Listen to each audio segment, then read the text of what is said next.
রাতের ভিতরে পান ওরে বলেন, স্যার বলছে কালকে সকালে 8টা 8:30 থেকে আসতে কাজ শুরু করবে। হ্যাঁ ঠিক আছে, তাহলে ও কাজ শুরু করলে ও একবার আকাশটা কি করলো আর আপনি অন্য পাশ থেকে পুডিং মারা শুরু করলেন। হ্যাঁ তাহলে কালকে শুরু করেন, আমি কালকে চেষ্টা করবো 9টার দিকে আসা। নিচে দারোয়ান আছে, আমি এসে আপনাকে ওই কাজ বুঝেছি দারোয়ান সাথে পরিচয় করে দেবো। আপনি এরপর থেকে ওই দারোয়ান থেকে চাবি নিয়ে গিয়ে খুললে কাজ করে যাওয়ার সময় দারোয়ানকে চাবি দিয়ে দেবেন।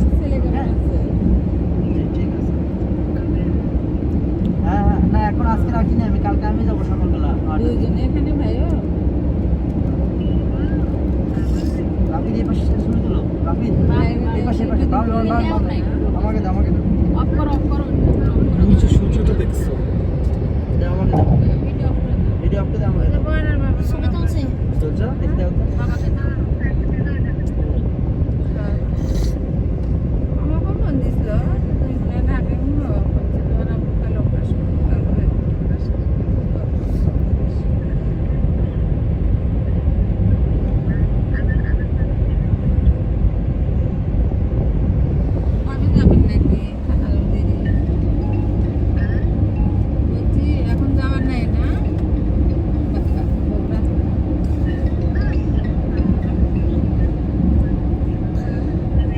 কষ্ট হচ্ছে বুঝতে, তুমি আরাম করে বসো।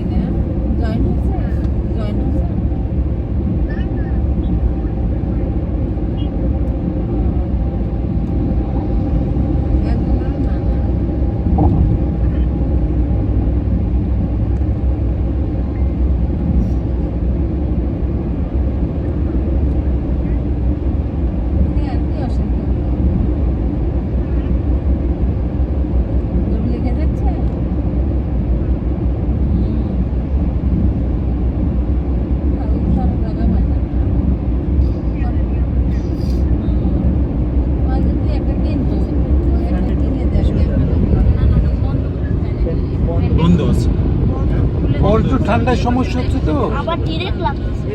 ওইটা দেন আপনি, এটা বন্ধ করে দাও বাবা, ওর ঠান্ডায় সমস্যা হচ্ছে।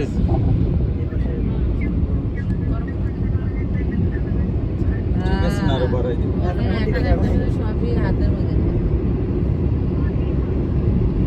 ভাই এই বাসাটা আমি আসলে বাসা খুঁজছিলাম, বাসা দরকার ছিল বুঝলেন, কারণ বাচ্চা স্কুল শুরু হয়ে যাবে তো।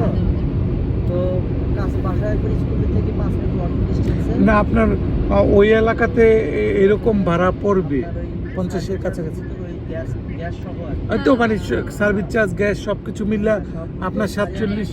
8,500 টাকা শুধু সার্ভিস চার্জ, গ্যাস প্লাস দারোয়ান প্লাস জেনারেটর সব মিলে। আর পানিও। 28,000 টাকা হচ্ছে ভাড়া। আমি যখন দাদা নিয়ে ভাবলাম যে হয়তো বা মনে হয় 30-35 সব পেয়ে যাবো, দেখি না না তখন আপনার এলাকা পছন্দ হবে না, তখন সেক্ষেত্রে আপনার যেহেতু মোহাম্মদপুর, তারপরে আমি চাইলে যে আসলে জ্যাম ফেলে আসি, কারণ হচ্ছে যে না বাচ্চার স্কুলের পাশে নেওয়াতে আপনার সময় বাঁচবে। ও অনেক সময় অনেক এই যে ভাইয়া এইটাও বেরিবাত, ওই যে স্পোর্টের কথা বলছে, ওই যে কোনাটা দেখছেন না, ওইখানে দাঁড়ায় ছবি তুলে পুরো ব্রিজটা আসবে।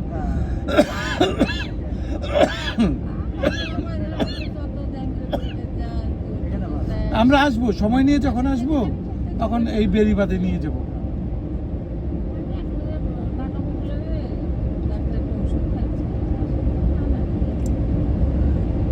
Thank you.